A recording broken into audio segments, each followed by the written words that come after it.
దేవుని నామమునకు మహిమ కలుగును గాక.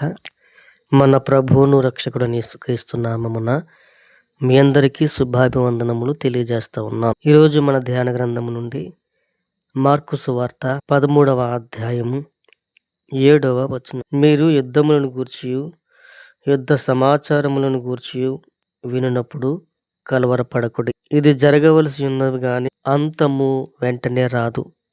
చూడండి, యేసుప్రభువు వారు శిష్యులతో మాట్లాడుతూ ఆయన ఇలా అంటా ఉన్నారు, మీరు యుద్ధముల గురించి యుద్ధ సమాచారం గురించి వింటారు, ఇవి జరగాల్సి ఉన్నవి కానీ అంతం వెంటనే రాదు అంటున్నారు. ప్రస్తుత కాలంలో మనం చూస్తూ ఉన్నాం, దేశం మీదకి దేశాలు యుద్ధాలు జరుగుతూ ఉన్నాయి, రాజ్యాల మీదకి రాజ్యాలు లేస్తూ ఉన్నాయి, అమాయకపు ప్రజలు ప్రాణాలు కోల్పోతూ ఉన్నారు.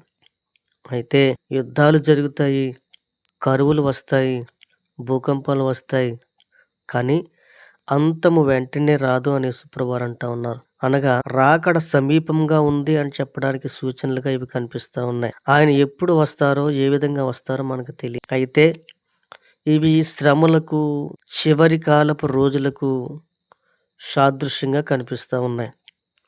గనుక దేవుని బిడలగా ఈ అంత్యకాల దినముల యందు యుద్ధములు జరుగుతున్న వేళ మనం నేర్చుకోవాల్సింది ఏమిటి అంటే, నేను దేవుని రాకడ కొరకు సిద్ధపడాలి.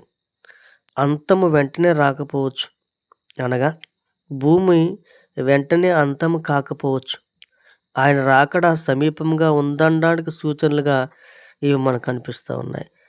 గనుక దేవుని పిల్లలుగా ఒకవేళ ఈ మహాభయంకరమైన శ్రమల్లో, ఈ మహాభయంకరమైన పరిస్థితుల్లో మన ప్రాణాలు మనం కోల్పోతే ఎక్కడ కన్ను తెరుస్తాం? దేవుని బిడ్డలుగా యేసుప్రభువారిని నువ్వు రక్షకునిగా నువ్వు అంగీకరించావా? ఆయన మాటకు లోబడుతున్నావా?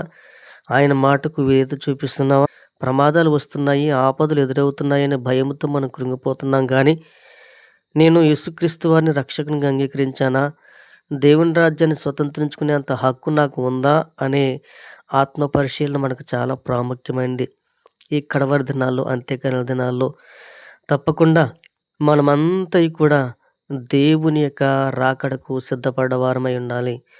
అపరాధములు, పాపములు, తప్పిదములు, హృదయములో ఉన్న కపటములు, విభేదములు, అన్యాయకరమైన జీవితము, అక్రమమైన జీవితము, అయిష్టత చూపించే జీవితము, ఎదుటివారికి కీడతలు పెట్టే జీవితము, ఎదుటివారిని నిందించే బ్రతుకు, ఇవన్నీ కూడా మనం విడిచిపెట్టాలి.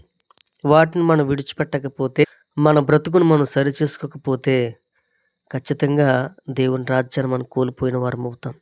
కనుక అంతము వెంటనే రాకపోవచ్చు, కానీ యుద్ధాలు జరుగుతూ ఉన్నాయి. అయితే మన ఆత్మీయ జీవితాన్ని మనం కాపాడుకోకపోతే, శ్రమల్లో మనం చిక్కుకుంటే తర్వాత మన ప్రాణమునకు మనమే లెక్క చెప్పుకోవాల్సిన వారం అవుతాం. కనుక ప్రియ సంగమా, దేవుని బిడలారా, ఈ కడవరి దినాల్లో, ఈ మహాభయంకరమైన శ్రమ దినాల్లో ఒకసారి ఆత్మ పరిశీలన చేసుకో. దేవుని యందు విశ్వాసం ఉంచు, దేవుని మాటకు లోబడు. అవి జరుగుతూ ఉన్నాయి, అవి జరగవలసిన సమయమని యేసుప్రభువారు అంటా ఉన్నారు. యుద్ధములు, దేశం మీదకి దేశము, రాజ్యం మీదకి రాజ్యము, తిరుగుబాటు చేసే పరిస్థితులు వస్తాయి. అయితే ఈ చివరి గడియల్లో, ఈ చివరి క్షణాల్లో మనము మన ఆత్మీయ జీవితాన్ని కాపాడుకున్న వారుగా ఉండాలి. మనం జాగ్రత్త పడివారమై ఉండాలి. గనుక ఆయన మాటకు విధేయత చూపిద్దాం, ఆయన మాటకు లోబడదాం, ఆయన యందు భయభక్తులు కలిగి జీవిద్దాం. దేవునికి ఇష్టం లేని వాటన్నిటిని మనం విడిచిపెడదాం. ప్రసంగి గ్రంథము 12వ అధ్యాయం 1వ వచనం అంటాడు, దుర్దినములు రాకముందే ఇప్పుడు వీటి యందు నాకు సంతోషము లేదని నువ్వు చెప్పు. సంవత్సరంలో రాకముందే, తేజస్సునకును సూర్యచంద్ర నక్షత్రములకు నువ్వు చీకటి కమ్మకముందే, వాన వెలిసిన తర్వాత మేఘమును మరలా రాకముందే, నీ బాల్యమందే నీ సృష్టికర్తను స్మరణకు తెచ్చుకునమంటా ఉన్నాడు.